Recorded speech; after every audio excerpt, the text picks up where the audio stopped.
Locked On Podcast Network presents Locked On Sports Today. Jacob Misiorowski has 5 starts, 1 all-star spot, a surging Brewers team, and pretty much everyone is mad. Also, the LSU Tigers have high hopes in 2025 thanks to their star signal caller. And the Colts need to find some sort of identity in order to become competitive. I'm Peter Bukowski, starting your day with the can't-miss stories and biggest debates in sports. You're Locked On Sports Today. Searching all major sports. Found. Let's start with the biggest story. Since May 18th, the Milwaukee Brewers are 35-15 with a run differential of 91. That's 25 runs better than the second best team in baseball. But overshadowing all of that right now is Jacob Misiorowski, who is going to be in the All-Star game. And that has apparently pissed some people off. Chuck Freeman from Locked On Brewers joins me now. And Chuck, what do you make of the Jacob Misiorowski kerfuffle? Because he's been a phenom. 13 of the 15 hardest sliders ever thrown belong to Jacob. But he's an all-star and some other guys aren't. What is going on here? Well, I'm not mad about it. You can count me in. And Dave Roberts, apparently, the manager of the National League, is not mad about it either. And he's planning on getting him in the game. He's already got him slotted into the game. And people are coming after me on Twitter on this. I just think these guys, the Trey Turners of the world, are just, because those big market guys, they want everything going their way. And when it doesn't go their way, why is Milwaukee? I guarantee you, Peter, I guarantee you, if he played at the Yankees, there would not be a problem. He played at the Dodgers, nobody would bat an eye. But the fact that he plays in Milwaukee, who's Milwaukee? Why are they getting 3 guys into the All-Star game? Why is this guy who only pitched in 5 games? Why is he getting in? That's why. I really think it comes down to that. You know, the Phillies want to get as many guys as it's not bad enough that they've already bought themselves, trying to buy themselves a division title, but yeah, they want to get as many guys in. The guys are talking about, right? Who would you rather have, Misiorowski or the guys they're talking about? I'll take the Miz, man. Guys throwing 103 miles an hour. Well, and it sounds like apparently Major League Baseball called a number of pitchers, and they weren't going to be able to pitch. And so they were, and that does seem like a bad system to me, Chuck, that like you should be able to be named an all-star, like a Pro Bowl alternate. You get named to the Pro Bowl, you can't play, you still get to be a Pro Bowler. Maybe there's a better system there. Let's transition this to the Brewers, though, because I do want to talk some actual baseball here. This team over the last 50 games has found a new gear. Misiorowski has been one of the reasons for that. But what is clicking the most for them right now? Boy, you know, when they started this season, they got swept in a series at Yankee Stadium, and I thought we were headed on a dance to nowhere with this team. They were 21-25 at one point, and they looked dead in the water. Somehow they put Frelick in the top of the order in June, and that has been the story. Frelick at the top of the order, and Yelich is starting to produce for the first time in a few years here. Yeah. On a consistent basis, he's been great. He looks like Christian Yelich again. He does, man. He's got 19 home runs. He hasn't had 20 since 2019. He's going to get that with his next bomb. So I think it's those two guys in the order. And there's it's not like they're lighting the world on fire, but man, this team has just got that magic to them. And then it's the pitching staff. I think this is the best pitching staff, one of the best pitching staffs in baseball. And yeah, they don't have the flashy names, but Freddie Peralta is tied with Fried for the most wins in the major leagues. He's been great. You could argue he should be starting the All-Star game. I know the big market guys won't like that, but man, Freddie's been outstanding. For $8 million, the guys got 11 wins so far. Yeah, and look, this is a Brewers team that a few years ago had a different, really good pitching staff, and they've had to remake this on the fly. They've had to go through Christian Yelich and the injuries. How have they been able to remake this roster on the fly? I know, and by the way, losing David Stearns to the New York Mets. Yeah, they're getting it with guys. They're doing it with guys who nobody really heard of. Quinn Priester, they got him from the Boston Red Sox in a trade back in April when they needed the 5th starter. He's been great. He's got 7 wins for them. Freddie, who is the number one guy on this pitching staff because Burns and Woodruff, now Woodruff's here, have not been in this rotation. Woodruff's now adding some innings to this rotation. It's the pitching. They've somehow been able to cobble it all together. And then there's the manager, Pat Murphy. Now, I really think it's about the Jimmies and Joes, Peter. You got to have guys who are going to produce and do it. But, man, for some reason, Pat Murphy's getting stuff out of these guys, of these Brewers, that maybe Craig Counsell didn't. Yeah, sometimes the Brewers will be lame offensively, but it's not very long. It's not very long. You look at they don't go into prolonged losing skits, and that's been the key. I want to tie this all back to the Miz. Misiorowski is been phenomenal to watch. He's kind of an aw shucks kid. His own manager called him the Forrest Gump of baseball in the All-Star announcement. But it seems like if you want to win in the postseason, you kind of need some of these guys who can just come in and flamethrow their way through a game. With all of the ways that pitching has changed in the postseason, it still helps to have these kinds of guys. The interesting part about that, I think they're really watching the innings with Misiorowski.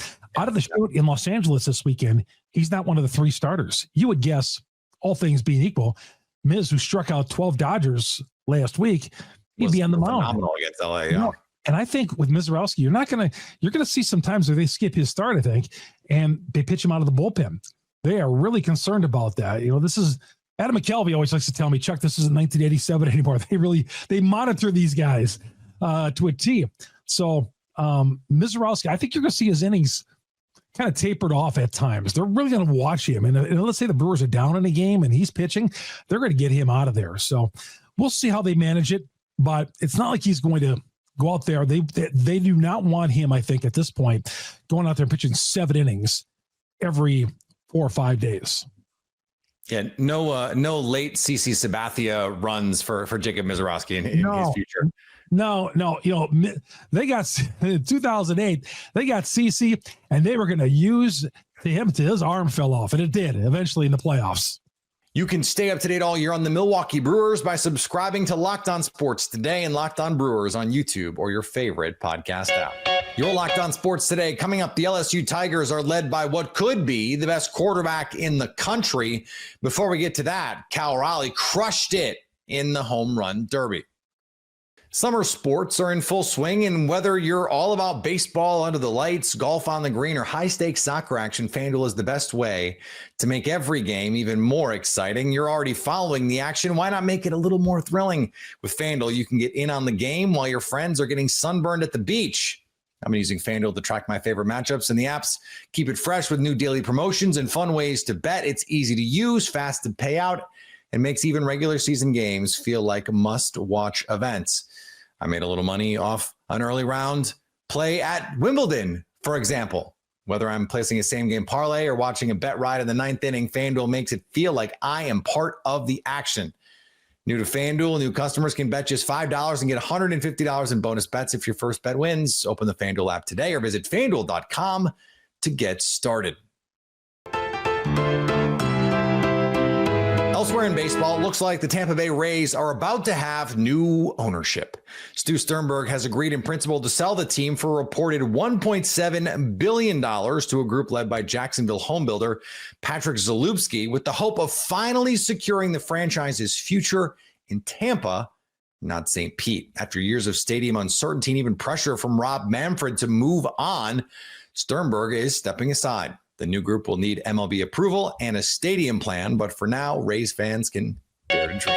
Over in the NFL, the Jets dropped a monster bag for Garrett Wilson. The Jets lock up Garrett Wilson long-term. I'm John, the host of Locked On Jets, and the New York Jets have reached a long-term contract extension with wide receiver Garrett Wilson. It is a 4-year extension worth $130 million. $90 million of that is guaranteed, so it comes to an average annual salary of about $32.5 million per year. That's a top 5 salary at the wide receiver position, and it is a good move for the New York Jets. Number one, this team finally has some young talent. And when you have young talent, you want to make sure they are wearing green and white through their prime years.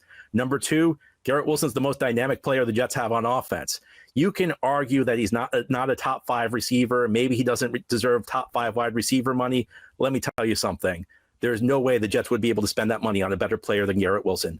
For more on the Jets, tune into the Locked On Jets podcast with new episodes each day, Monday through Friday, part of the Locked On Podcast Network, your team every day. And in the NBA, another injury for Paul George, another star player in Philly dealing with an injury.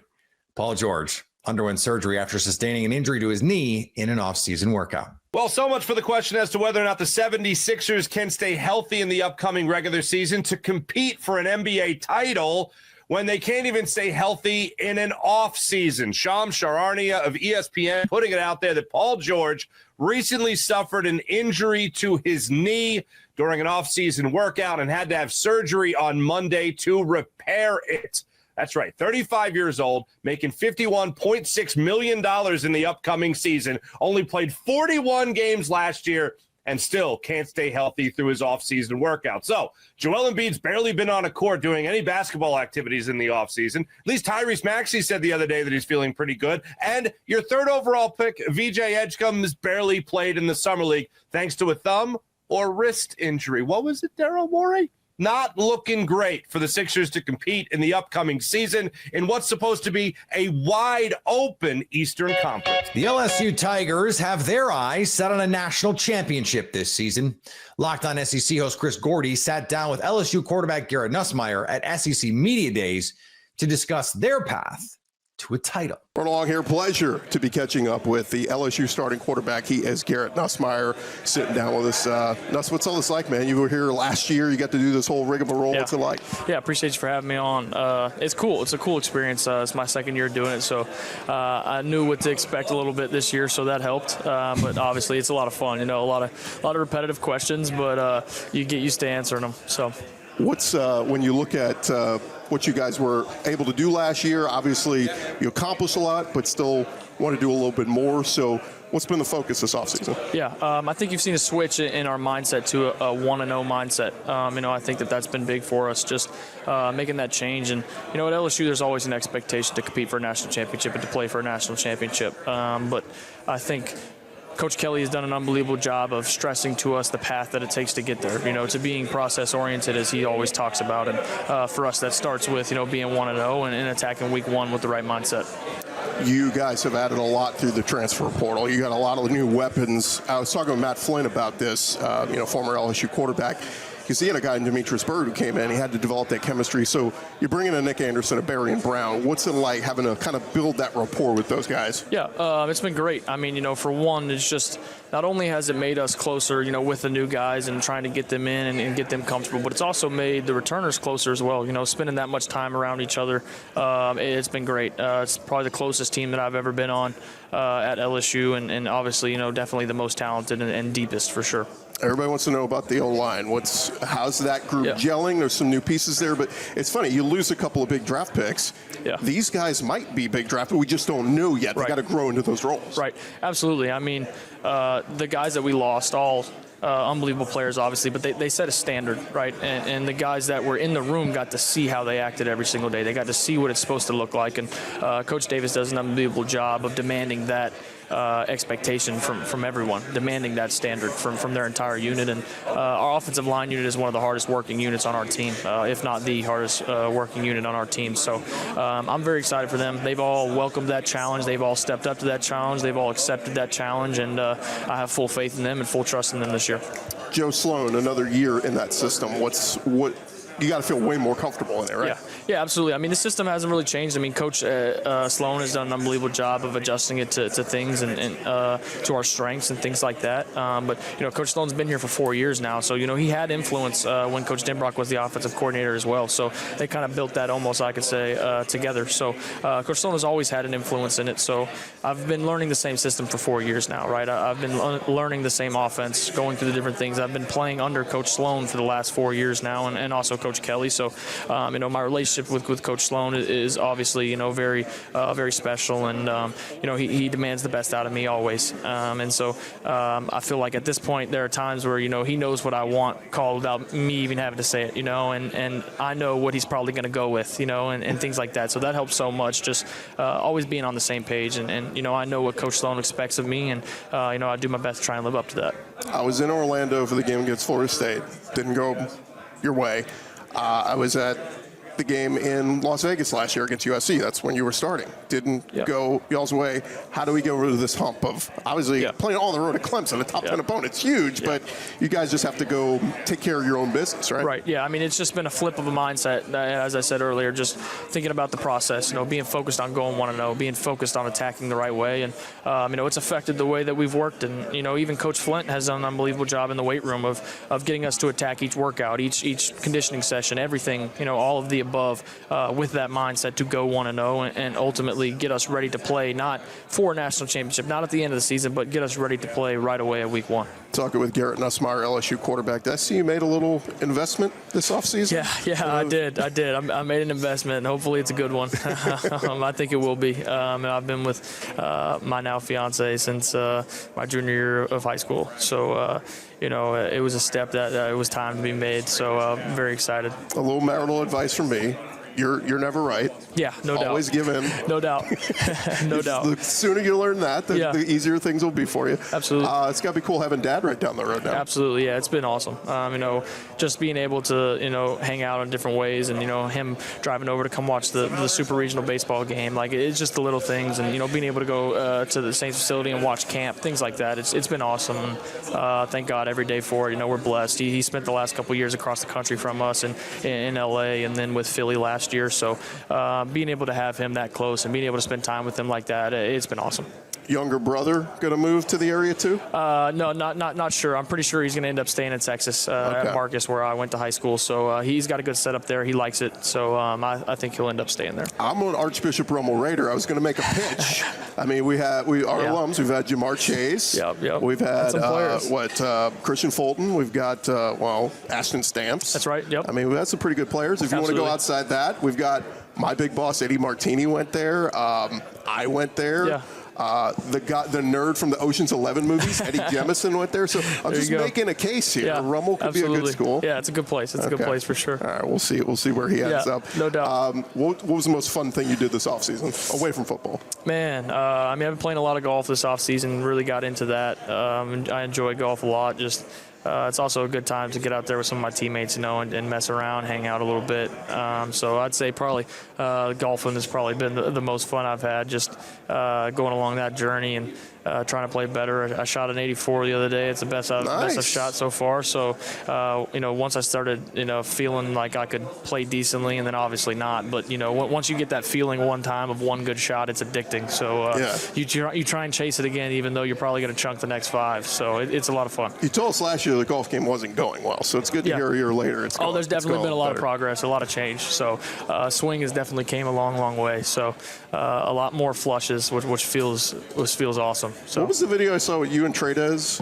Was that him calling you to say goodnight? Oh, no, that was me calling him. That was you calling him? Yeah, that was me calling him. Yeah, absolutely. Yeah, we had a little fun with that, a little TikTok trend, just calling the boys and telling them goodnight, telling them I love them, tucking them in, all that good stuff. Good for rapport. It's team building. That's leadership. No leadership doubt. on your part. No doubt. Before we let you go, we've been asking everybody this. Just give me the first response that comes off the top of your mind. Favorite movie of all time? Remember the Titans. There you go. Always. That's a good one. Yeah, that's the OG always, for sure. Chris Hilton said Transformers. That's a good one, too. I like the Transformers movies. That's decent. I asked that to everybody because we asked Anthony Richardson a few years ago, and he told me Venom. And I was like, Venom of all time? Yeah, that's your favorite movie? That's so crazy. you passed the test. Remember the Titans. That's a there good you one. go. Matt Flynn said Varsity Blues, and he said he was mad. You've never seen it. Yeah, I let him down. I feel bad. I was supposed to know the character. I didn't. I've never seen the movie, so I feel terrible. Yeah, it's on me. So don't call Garrett Nussmeier Johnny Moxon. You won't get the reference. I don't get it. Nope, unfortunately not. Garrett, thanks for the time. I really appreciate it. Yes, sir. All right, we'll be right back right after this. Stay up to date all year on the SEC sports, all of them, really, by subscribing to Locked On Sports Today and Locked On SEC on your favorite podcast app and on YouTube. Coming up, the Colts need to find an identity, and they need to do it fast. Indianapolis Colts have pieces in place to start building an identity around their running game. Locked On NFL host Tony Wiggins and Ross Jackson break down how Indy can build around Jonathan Taylor. Jonathan Taylor is the perfect example for this entire show. Very, very good player in everyone's eyes, but really, really nondescript. If he just walked down the street in Dallas, Texas and say, give me the top 5 running backs, he would be the dude people go, I forgot about him. He describes the coach to a T. I think they're on to something, though. If that's the best part of your team, build on it and don't wear him out and don't get him banged up. Make sure you can start getting things around him better so his numbers, sort of like Saquon, can actually mean something to a football team. Yeah, absolutely. And look, I think the addition of DJ Giddens, who was one of my favorite running backs in this draft coming out of Kansas State, was a huge move by Indianapolis. I think that's the upgrade to their backfield in complement to Jonathan Taylor. Khalil Herbert, I can kind of come or go for it, you know what I mean, a little bit. He hasn't carried the ball more than 40 times in any of the last 3 seasons and never really took off since that 700-plus yard season back in, I think it was 2022, 2021. But I don't know what he really gives you unless he's going to be a receiving option out of the backfield. But DJ Giddens is the guy that I look at and I go, okay, now there's not only a compliment to Jonathan Taylor, but somebody you can go to in place of Jonathan Taylor who has dealt with injury a little bit over the course of the past couple of years. And I think that's the other place that you have to, you got to get stronger. You got to make sure you have that depth. And you want that when you don't have an answer at quarterback right now, because I don't feel like Indianapolis has that. So yeah, lean in on that run game as much as you can and hope that the defense can get the ball back to that run game, play some clock control, all that. Like that's the way that Indianapolis is going to have to win games this year. It's not good enough. It's not good enough because building around a running back in the year of our Lord 2025 is not a recipe for success. Not unless you have a super team around him. It worked for the 49ers with Christian McCaffrey because they had George Kittle, because they had Brandon Ayuk and Deebo Samuel and a defense with Nick Bosa and Fred Warner. It worked for the Eagles with Saquon Barkley because they had the best offensive line in the sport and the number 1 defense in the sport and one of the best receiver duos in the sport. You don't have that stuff. And really hey, we need to build an identity around our running back says is we don't have a quarterback who can carry our offense, which is exactly the case in Indianapolis. We don't even know who's going to start for them this year, week 4, week 8, definitely not next year. That's the identity crisis in Indy. Who is the quarterback? And finally, Teddy Bridgewater has been sidelined again, this time at his alma mater. The former Pro Bowl quarterback has been suspended from his head coaching duties at Miami Northwestern for allegedly providing impermissible benefits to players, including rides, meals, and recovery services. Bridgewater says he self-reported the support and insists he's not going anywhere, even offering to volunteer from the bleachers. He led his team to a state title in his first season. Now he's fighting to stay involved, even if it means coaching from the stands.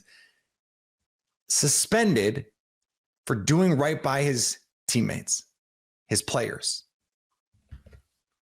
Uber rides to practice, physical therapy, helping these kids. Isn't that the job of a coach? This is ridiculous.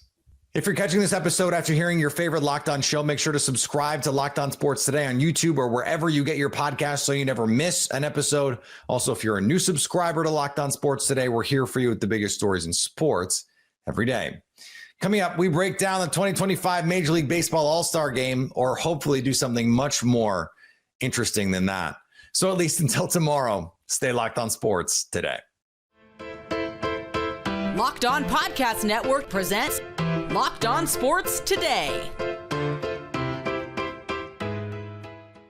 For more episodes of Locked On Sports Today, go to our video on demand. Click on sports at the top of your screen. There, you'll find past episodes of Locked On Sports Today, plus other Locked On shows on demand.